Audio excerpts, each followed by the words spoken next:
जब राम के बारे में जानते ही नहीं, जानना चाहते ही नहीं, क्यों राम बने यही नहीं पता। उनको तो लगता है कि यार जिंदगी मिली है तो खाओ पियो मौज करो। आजकल जीवन का फंडा बन गया है खाओ पियो मौज करो। क्या खाओ उन्हें पता नहीं, क्या पियो उन्हें पता नहीं, क्या मौज करें उन्हें पता नहीं।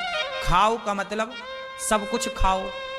लोग सब खा रहे हैं, मुर्गी खाएं, बकरा खाएं, सुअर खाएं, अंडा खा जाएं, आदमी खा जाएं, दादी खा जाएं, दादा खा जाएं। अभी तो और आने दो कलयुग, तुम्हारी दादी मरेगी, कलयुग और आने दो। अभी 25-50 साल बाद देखना, अपन यदि बुढ़े हो गए तो देख पाएंगे, लेकिन ये सब देखने का मौका ना आए। आने दो समय, शमशान ना रहेंगे। दादी मरेगी तो 4-6 दिन में लोग दादी की आज एक टांग खा लेंगे, कल दूसरी खा लेंगे, फिर हाथ खा लेंगे, फिर पेट वगैरह खा जाएंगे। ऐसे पूरी दादी को फिनिश कर देंगे खा पी के।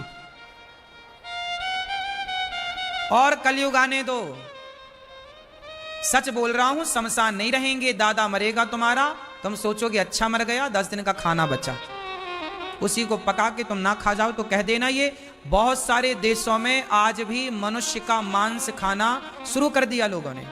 आप कितने लोग जानते हैं इस बात को कि आज बहुत सारे जगह लोग इंसानों का मांस, जब जो मुर्गा का खा सकता है, सुअर का खा सकता है, जो सांप खा सकता है, जो हर जीव जंतु मेंढक खा जाए, वो आदमी को खाने में कितनी देर लगाएगा। आदमी का तो और सॉफ्ट है, बकरे का तो फिर भी थोड़ा कड़ा लगता होगा खाने वालों को, भगवान जाने कैसा लगता होगा।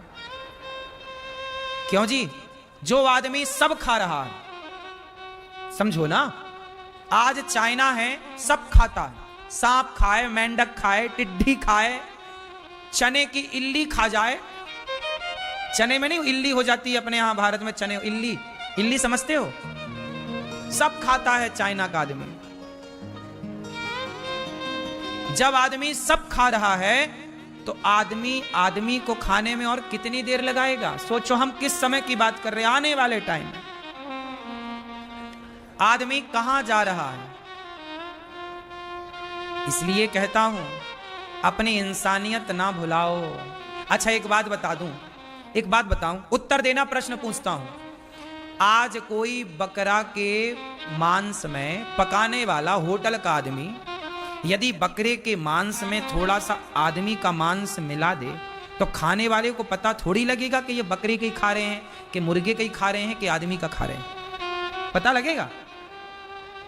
कितने लोग तो ऐसा करते पकड़े गए।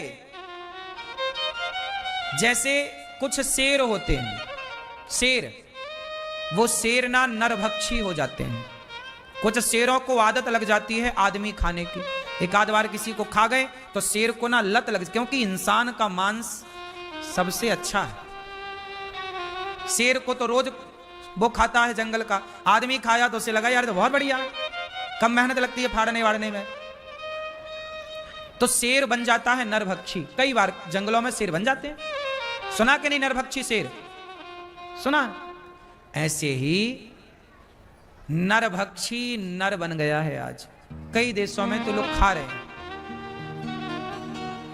और ये टाइम ज्यादा ना लगेगा, बहुत कुछ ही वर्षों में आपको ये सुनने को, बहुत ज्यादा सुनने को मिल जाएगा कि आज फलाने के दादा मर गए हैं तो पूरे समाज का निमंत्रण है, चलो दादाजी को खाने चलते हैं। जैसे लोग नहीं भोज रखते, तो दादा मरे तो दादा का भोज में दादा को ही रखा पका के, सारे गांव के मिलके खा जाएंगे दादा के, कोई पांव खा जाए, कोई उंगली खा जाए, कोई आंख खा जाए।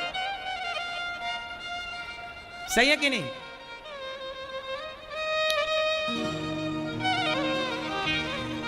इसलिए कहता हूं कि आप अपने आप को पाप से बचाना चाहते हो तो बारिश को हम रोक नहीं सकते, पर छाता लगाकर अपना बचाव कर सकते हैं।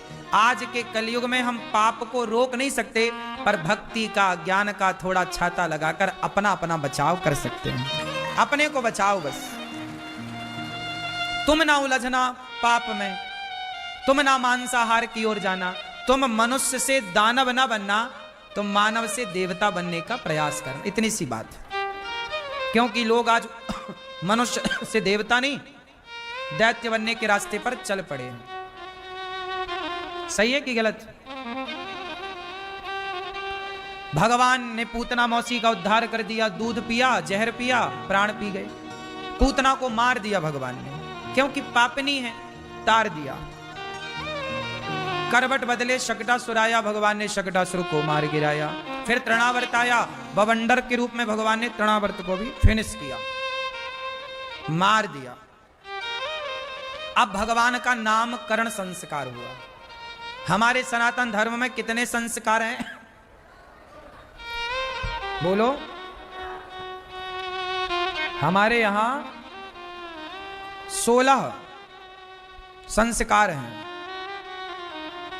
और सभी संस्कार बढ़िया। कितने संस्कार होते हैं सनातन धर्म में? भैया बताओ। 16। पहला बताओ। नहीं मालूम? भैया बताओ, पहला संस्कार क्या होता है? हैं? पहला संस्कार क्या? गर्भाधान संस्कार। गर्भाधान संस्कार क्या होता है? जब स्त्री गर्भवती होती है, जब पता चलता है परिवार को कि बहू पत्नी गर्भवती है, तो ब्राह्मण को बुलाकर उसके पेट में जो बच्चा स्थापित हुआ है उसकी लंबी आयु के लिए, उसकी मंगल कामना के लिए देवी देवताओं की प्रार्थना की जाती है। हे प्रभु, हे हमारे कुल देवता, हे हमारे इष्ट देवता, आप सबकी कृपा से ये बच्चा गर्भ में आया है, अब इसकी रक्षा आप करना। और कन्याओं को बुलाकर उस बच्चे के निमित्त भोजन करा दिया जाए, ब्राह्मणों को भोजन करा दिया कि भाई आशीर्वाद दो क्योंकि बच्चा स्वस्थ रहे। संस्कार में कलश जलाकर इत्यादि थोड़ी सी पूजा भी होती है। विधान तो सब तरह के हैं। गर्भाधान संस्कार।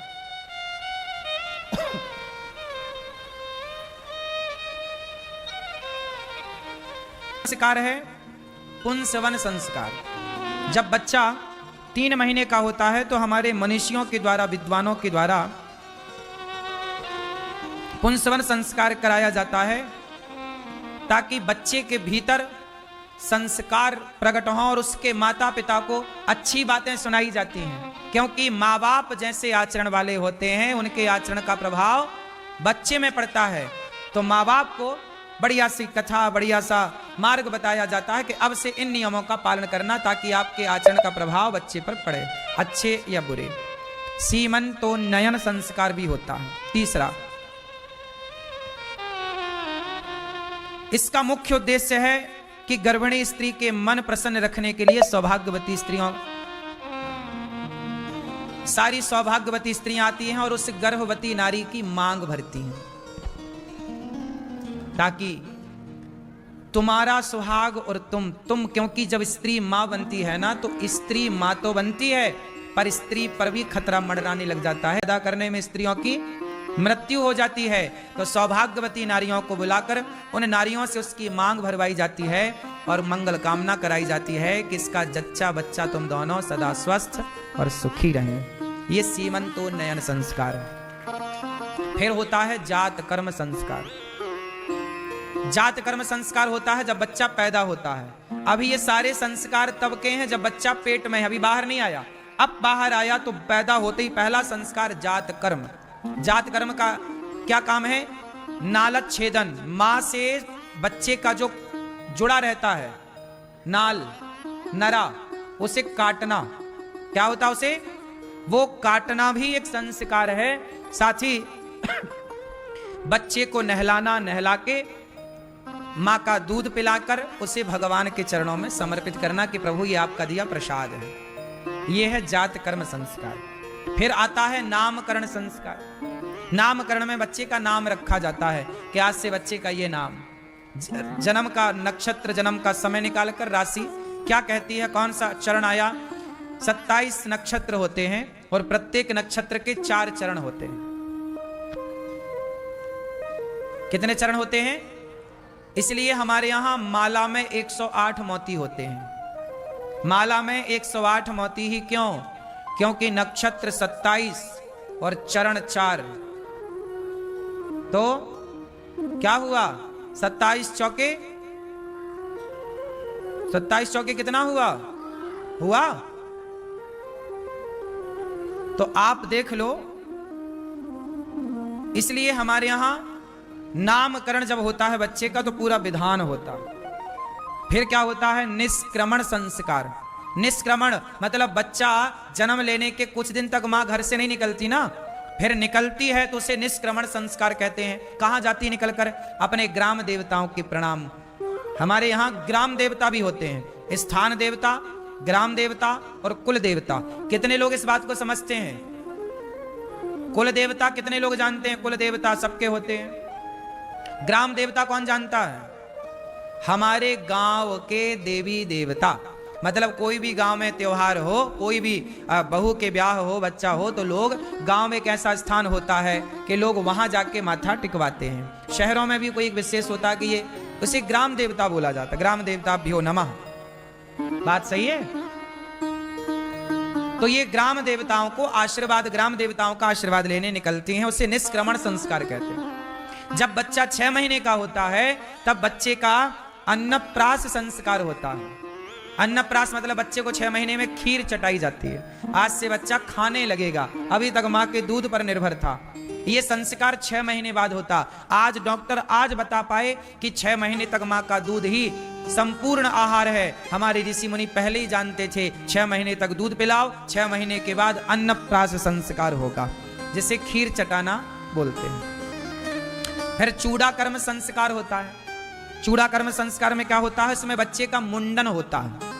क्या करते हैं? बाल मुड़वाते हैं, तीर्थों में कहीं कहीं ले जाके। सबकी अपनी अपनी मान्यताएं, कोई कहीं कोई कहीं। इसे कहते हैं चूड़ा कर्म से। ये संस्कार करके बच्चे के माथे पर स्वास्तिक बनाते हैं। क्या बनाते हैं बच्चे के? हल्दी से या रोली से, कुमकुम से। फिर विद्यारंभ संस्कार। बच्चा बड़ा हो, पहली बार स्कूल जाए तो पहले कॉपी, एक पेन लेकर, कलम, दवाद लेकर आप प्रेम पूर्वक बच्चे को सन सरस्वत्यै नमः, बच्चे के हाथ से पहले मां सरस्वती का स्मरण कराओ। बच्चा पढ़ने गया तो पहले सरस्वती मां, भगवान श्रीमन नारायण का नाम बच्चे का हाथ पकड़वा के लिखवाओ, प्रणाम करवाओ, भगवान को कहो कि प्रभु खूब विद्यावान हो। जब बच्चा पहली बार गुरु के पास जाता है वह एक संस्कार होता है। गुरु पूजन के साथ उसे विद्यारंभ संस्कार कहते हैं। आज से फिर कर्ण भेदन संस्कार। बच्चे के कान छिदाए जाते हैं। आजकल तो कानवान नहीं छिदाते लोग, देखो हमारे छिदे हुए हैं कान। कर्ण भेदन संस्कार, कान छिदवाना यह एक संस्कार है। केवल लड़कियां ही कान छिदवाएं नहीं, लड़के भी कान छिदवाते हैं। ये संस्कार है, कर्ण भेदन संस्कार इसे बोलते हैं। फिर होता है यज्ञोपवीत संस्कार। कौन सा संस्कार? बच्चा 8 साल का हो गया, 10 साल का हो गया, 14 साल का हो गया, बच्चे को अब यज्ञोपवीत पहनाओ। यदि आप ब्राह्मण हैं तो जैसे अभी गौरी गोपाल गुरुकुल में यज्ञोपवीत हुआ, सब बच्चों को यज्ञोपवीत संस्कार कराए। 8 साल का बच्चा होए तो यज्ञोपवीत करा देना चाहिए। ब्राह्मण का बच्चा 8 साल का हो जाए, 12 साल का हो जाए, अधिक से अधिक 16 वर्ष के भीतर, बल्कि 12 वर्ष के भीतर ही बच्चे का यज्ञोपवीत कराओ। ब्राह्मण, क्षत्रिय 16 वर्ष, 21 वर्ष के भीतर क्षत्रियों का यज्ञोपवीत हो जाना चाहिए। वैश्य का यज्ञोपवीत 25 साल के भीतर वैश्य का यज्ञोपवीत हो जाना चाहिए। और शूद्र का यज्ञोपवीत कभी भी हो सकता है।